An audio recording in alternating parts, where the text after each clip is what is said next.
8절에 이렇게 시작합니다. 예수님께서 그 데나리온 얘기를 여러 대화를 하는 것을 쭉 유심히 지켜보던 한 사람이 있었습니다. 그건 누구냐면 서기관 중 한 사람이었어요. 우리 서기관이었다고 말했죠. 서기관은 참고로 말씀드리면 나름대로 성경을 아주 잘 아는 사람을 말합니다. 성경을 잘 아는 사람이 성경에 대해서 누군가에게 질문한다는 것은 쉽겠어요? 쉽지 않겠어요? 쉽지 않죠. 자존심이 있죠. 다른 사람들이 자기한테 물어보는 것은 당연한 일이지만 내가 몰라서 누구한테 묻는 것은 쉽지 않습니다. 그런데 가만히 예수님께서 하시는 말씀을 들으면서 이분은 무슨 질문을 드려도 대답을 하실 만한 진짜 실력자시겠다라는 생각을 한 거예요. 그래가지고 예수님을 향해서 한 가지 여쭙습니다. 예수께서 잘 대답하신 줄 알고 나와 묻되 모든 계명 중에 첫 번째가 무엇인지요? 라고 묻습니다. 쉽게 말하면 이 사람은 성경을 잘 아는 사람이기 때문에 여러 계명들을 다 잘 알고 있다는 거지요.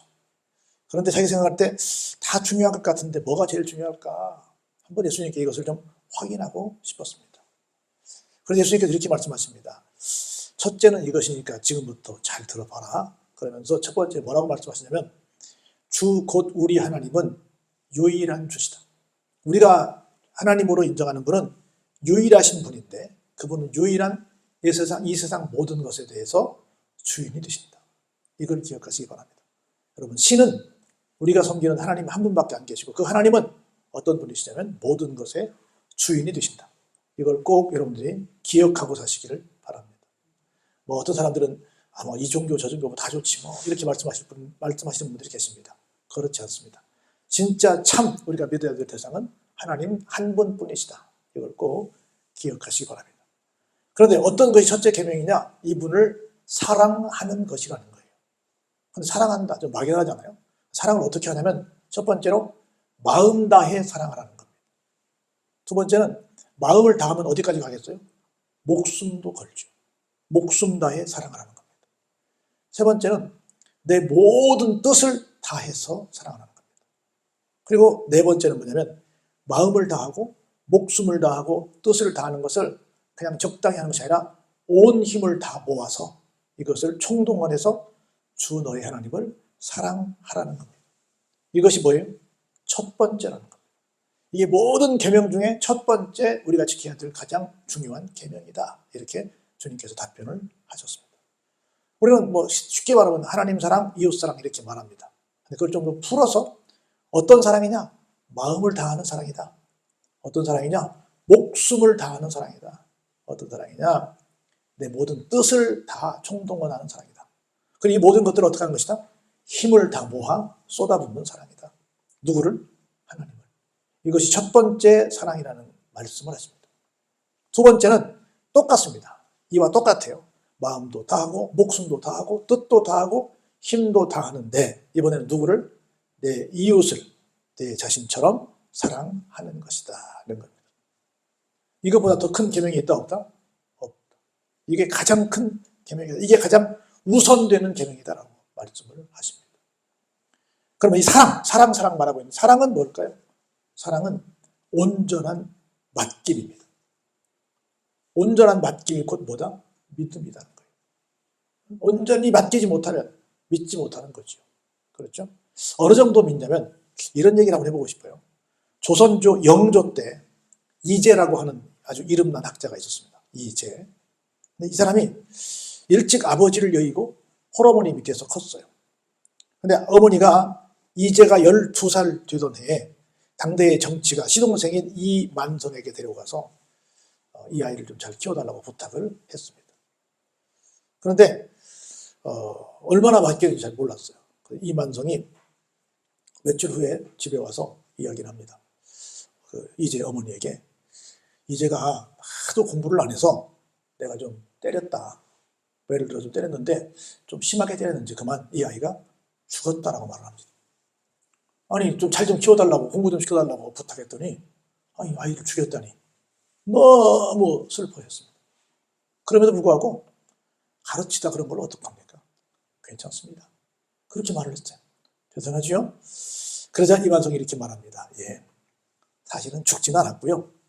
나를 얼마나 믿고 맡기는지 내가 한번 보려고 그렇게 거짓말을 한 겁니다. 이제 나를 천폭적으로 믿고 맡기는군요. 이걸 확인했으니 내가 가르쳐 보겠습니다.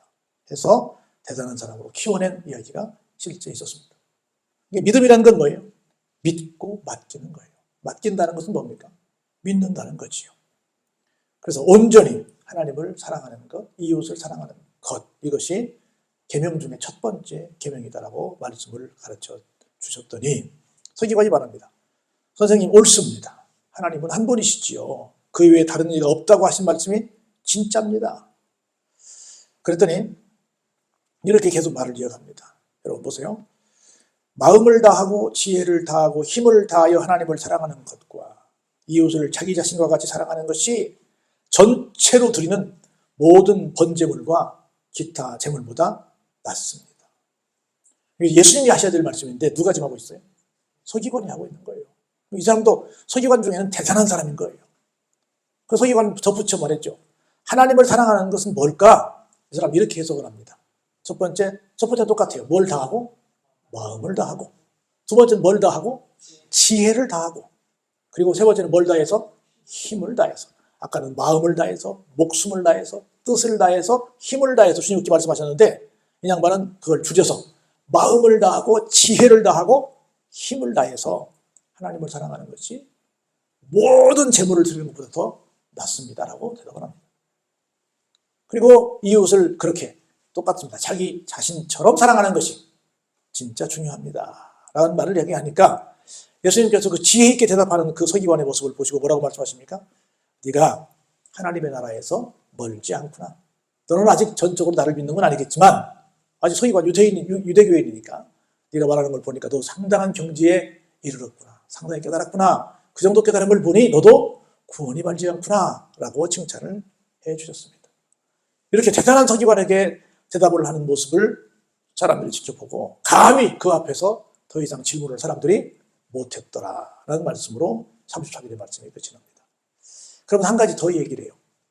예수님께서 성전에서 가르치실 때 이런 대답을 하십니다. 어찌하여 서기관들이 그리스도를 다윗의 자손이라고 하느냐라고 묻습니다. 서기관들이 성경을 가르치는 걸 보니까 그냥 이렇게 가르쳤겠죠. 우리에게는 지금 예수 그리스도가 왔어요, 안 왔어요? 안 왔다고 말하는 거죠. 안 왔다고 말하는데 온다고 말합니다. 온다고 말하는데 그 예수 그리스도는 누구냐면 다윗의 자손이다라고 가르칩니다. 그 말이 맞아요, 틀려요? 맞긴 맞습니다. 그래서 여러분 아시는 것처럼 마태복음도 시작이 뭐라고 그래요?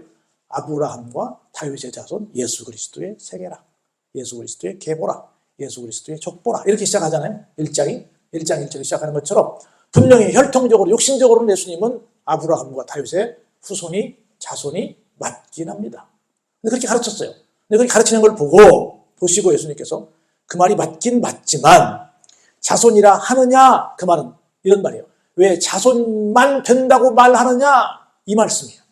다시 말해서 그 말이 맞긴 맞지만 그 말이 다는 아니다라는 말씀을 하시고 싶어서 말씀을 꺼내시는 겁니다. 그러면서 36절 다윗의 옛날에 했던 말씀을 끄집어내십니다. 뭐라고 말씀하시냐 볼까요? 다윗이 성령에 감동되어서 자기가 뭐 알고 말한 건 아니에요. 이미 예수님보다 훨씬 오래된 사람이니까 육신적으로는 주께서 내 주께 이르시되 내가 내 원수를 내 발 아래에 둘 때까지 내 우편에 앉았으라 하셨도다 하였느니라. 누굴 말하는 거예요? 나중에 심판주로 오실 예수님께서 예수님 우편에 앉아 계신 걸 말하는 거죠. 지금 그 수천 년 전에 예수님에 대한 얘기를 하고 있는 거예요. 뭘 말해요? 볼까요? 다윗이 그리스도를 뭐라고? 주라고 하였은즉 어찌 그의 자손이 되겠느냐? 어찌 다윗의 자손만 되겠느냐? 자기 자손한테 주님 이렇게 부를 사람 없잖아요. 응? 이것은 예수님이 어떤 분이시다? 혈통적으로는 그렇지만 실질적으로는 누구나 다 주님으로 불러야 될 하나님이시다. 우리로 말하면 메시아 그리스도가 되신다. 그래서 너희들이 지금 가르치고 있는 것은 일면 맞지만 전체적으로는 맞지 않다라는 가르침을 지금 예수님께서 설명하고 계신 거예요. 그랬더니 이런 얘기는 지금까지 서기관들이나 지금까지 유대교의 어떤 지도자들 통해서는 들어본 바가 없는 거예요. 누구만 이걸 알려줄 수 있어요? 이 당시 예수님만 알려줄 수 있는 거지요. 그런데 그 예수님만 알려주시는 신기한 그 말씀을 어떻게 했더라? 같이 한번 읽어보시죠. 많은 사람들이 즐겁게 듣더라. 할렐루야. 그러면 다른 사람의 말보다는 예수님께서 하시는 말씀은 어떻게 들어야 된다? 즐겁게 들어야 된다. 그 말은 무슨 말이에요? 그 말씀이 다 맞다라고 하는 겁니다. 우리는 성경을 볼 때 부분적으로 그냥 특별히 내가 좋아하는 쪽만 이렇게 보는 경향이 있습니다. 성경은 항상 통치적으로 봐야 됩니다. 예수님을 그냥 2000년 전에 오신 분으로만 생각하면 세계 4대 성인 중에 한 분만 된다고 생각하면 안 된다는 거예요. 그렇기도 하지만 그분은 곧 하나님이시다 라고 하는 것도 우리가 알아야 된다는 겁니다. 그래서 우리가 아까 제가 처음 시작할 때 어떤 것이 가장 최우선이냐라는 얘기를 한 거예요. 최우선은 뭐다? 하나님을 아는 거다. 최우선은 뭐다? 예수님이 어떤 분이신 줄 아는 거다. 우리가 지켜야 될 최우선의 계명은 뭐다? 하나님 사랑, 이웃 사랑이다. 최우선을 알고 살아가는 사람이 어떤 사람이다? 지혜롭게 사는 사람이다. 우리 이런 말 해요. 하나님을 영어로 뭐라 그래요? 한번 해볼까요? God이라고 합니다.